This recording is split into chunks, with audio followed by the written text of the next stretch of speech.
So Christmas has come and gone once again. This year I actually celebrated by watching the all-American classic Jingle All the Way, which features Arnold Schwarzenegger flying around in tights. Really makes me remember what the term budget constraints means. Turbo Man, help! But what's the real reason we're all here? Well, strategy guides. I love them. Do you love them? Well, I do. So, let's do this.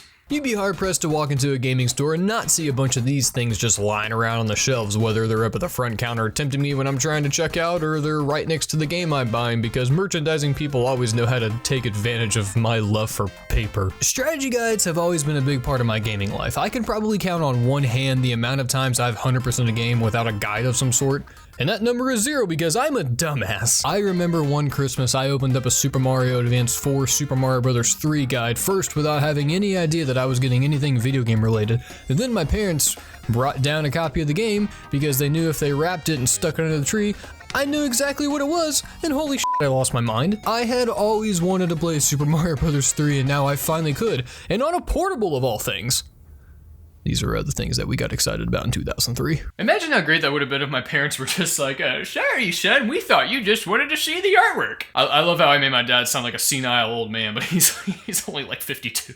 I just don't have the time or the patience anymore to dedicate hours trying to figure out where something is hidden in a game or how to beat a thing standing in my way. Like, I'll definitely give it a go because I'd rather just figure something out on my own, and I tend to beat games by myself most of the time. But you know what? If I need some help, I'm not afraid to look for it because, there's no pride here. There was a time whenever I was younger and I could not figure out what f***ing word was on that sunken ship in Super Mario RPG, so what did I do?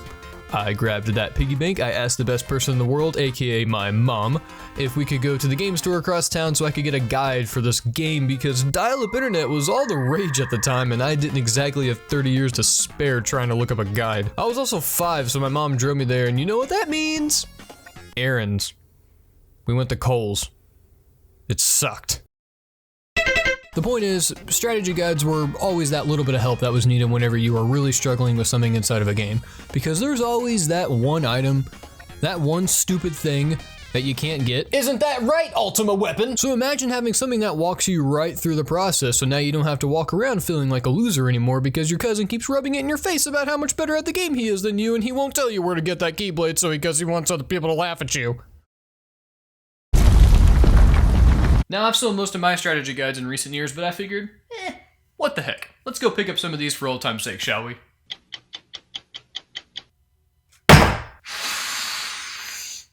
Ah, smells like knowledge. Here we have one for Final Fantasy VIII. Apparently it's the ultimate guide for the ultimate game. Well, if ultimate means learning about Toyota and Frosted Cheerios, then sign me the f*** up. Splinter Cells is pretty good. It really tends to suck you into the environment with the phrase, the most important missions will never reach the front page. This is great. Pokemon Heart Gold and Soul Silver seem to care more about the bonus poster inside than the actual contents of the book because they mention it here, and even on the spine? What? Now your typical strategy guide is going to be about 7 pepperoni thick, although Mass Effect 3's is about 20 pepperoni, because it's a big one. Usually they start out with like a table of contents of sorts, then they cover the controls, maybe show some of the weapons and the characters, and then it tends to jump right into the story. And as we can see from this, Super Mario Galaxy 2's story is about as long as a 3rd grader's essay on why 3rd grade is fun. And from here, we have the meat of most strategy guides.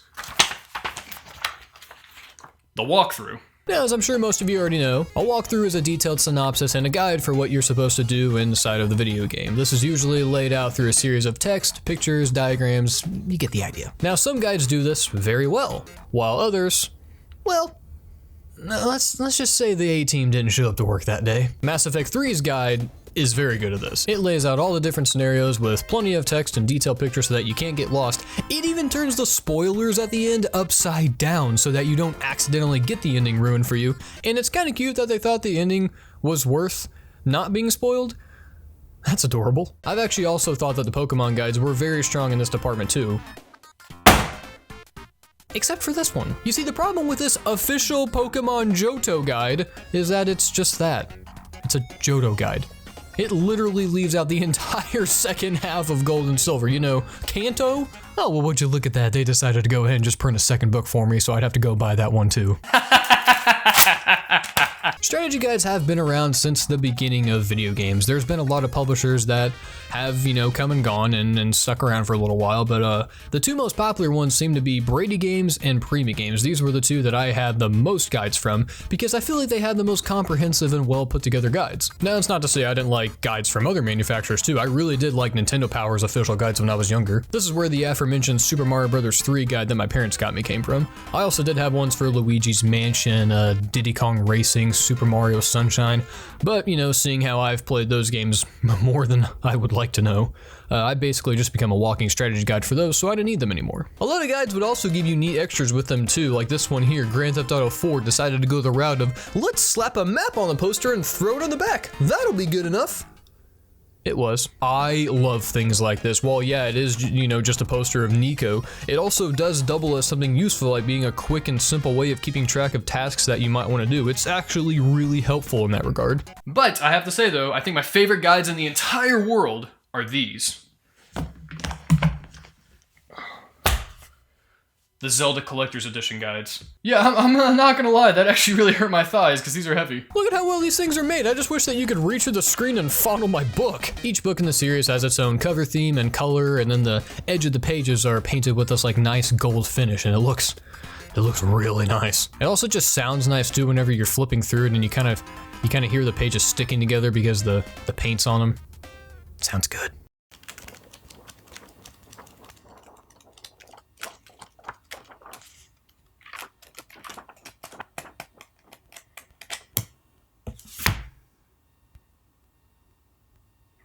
I truly love how these are designed. They just don't feel like information that's just slapped on a piece of paper and sold to the highest bidder. It looks like a lot of thought and care went into these. And the texture on the front just breathes quality. And as a guy who tends to get more excited than the average cow when looking at fonts, I have to say the font choices, man.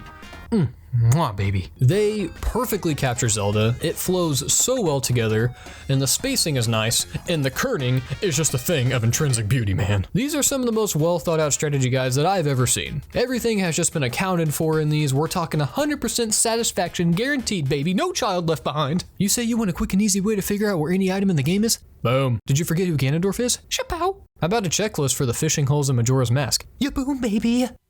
And would you look at that, they even got a walkthrough on how to use the walkthrough. Wow.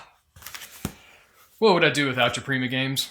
Whoa! With the internet now being a thing, it's kind of ruled a lot of strategy guides pointless with the amount of free walkthroughs and playthroughs that you can find on YouTube and other various websites. I myself have used these because it's just always at my disposal, and again, it's free. But, I guess that's just the natural evolution of this sort of thing, I guess. I'll miss collecting these things, but, I'll always have the Zelda Collector's Guide, so I think I'll be okay.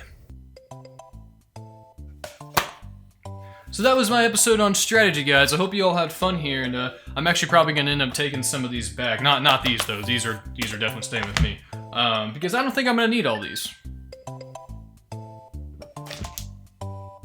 I just came to the realization that I don't think that store's gonna take this book back.